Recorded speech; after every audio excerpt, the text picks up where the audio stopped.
Gatanan wata rana ne dai wani sarki yana zance a zuci yana cewa gona ta baure ta yi kyau. Bauren yanzu duk ya nuna, bari in sami wani ya je ya tsinke mini duk bauren, kar in bar shi ya ruɓe a banza. Amma wanda zai tsinke bauren ba zai sha ba, ko da ɗaya ma. Idan ya gama bai sha ba, zan ba shi ‘yata tare da gararta baki ɗaya. Shi kenan, kashe gari sai sarki ya sa duk aka yi shela a gaya wa mutane gari. Sarki yana kiransu a ƙofar fada. Mutane suka taru a ƙofar gidan sarki. Sai sarki ya ce, dama ba wani abu ne ya sa na yi kiranku ba. Gonar baure na ce nake so a tsinke min, amma ba za a sha ba ko baure ɗaya. Sai dai zan ba wa wanda ya tsinke ɗin ladan tsinkewar, wato zan ba shi ‘yata da gararta baki ɗaya. Sai kowa ya ce ba zan iya ba, domin baure ya cika kyau ga kuma ƙanshi da zaƙi. Ba wanda zai iya ba tare da ya sha ba. Can sai Gizo ya zo ya ce wa sarki, zan iya. Shi kenan sai sarki ya ce, to gobe ka yi shiri ka tafi. Da gari ya waye sai Gizo ya ɗora ruwa a jallo, ya ɗauki madubi da kuma sinkensa na sakaci, ya je gonar sarki ya kama sinkar baure. In yana cikin yi, mutane suka zo suka ce, Gizo barka da aiki. Sai ya tsire tofar da yawu yana cewa, tuf, kai wannan bauren ko warinsa ba na so.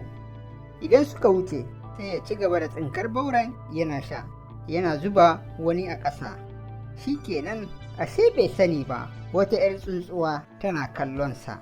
Da ya gama tsinkar bauren tas, ya zo zai tafi gida, sai ya ɗauko jallon ruwansa, ya kurkure bakinsa, ya ɗauko madubi nan da tsinke sakace, duk ya ciccire bauren da ya maƙe masa a haƙorinsa. Bakinsa ya yi tas kamar bai ci komai ba. Sai sarki ya aiko mutane don su ɗebe bauren da Gizo ya tsinke. Suka zo suka sami Gizo suka ce, sannu da aiki Gizo. Ya ce, yawwa. Suka ce, har ka gama? Sai ya ce, amma da ƙyar na gama, kamar na yi amai, saboda warin bauren nan, warin duk ya cika min ciki. Sai suka zuzzuba bauren a buhuna suka tafi suka kai wa sarki. Da suka je gida sai sarki ya tambaye su labarin Gizo da sinkar baure. Suka ce, ai yallaɓai, Gizo bai sha bauren nan ba, domin muna zubawa a buhu yana tofar da yawu. Kuma da muka ce da shi me yasa ke zub da yawu, sai ya ce warin bauren ne ya cika masa ciki. Sun gama faɗin haka kenan, sai ga Gizo ya zo gidan sarki. Sai ya ce da shi, to Gizo, ka yi aiki mai kyau, sai kuma ka je gida ka gyaggyara, za a kawo maka amarya da gararta.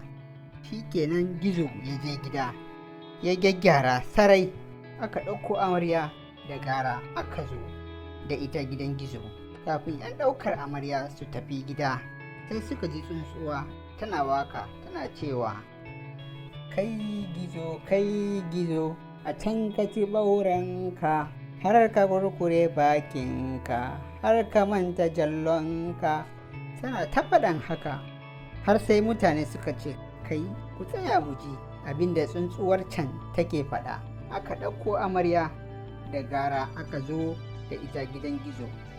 Sai Gizo ya ce da su, kai ku rabu da ita don Allah, shirmenta take yi.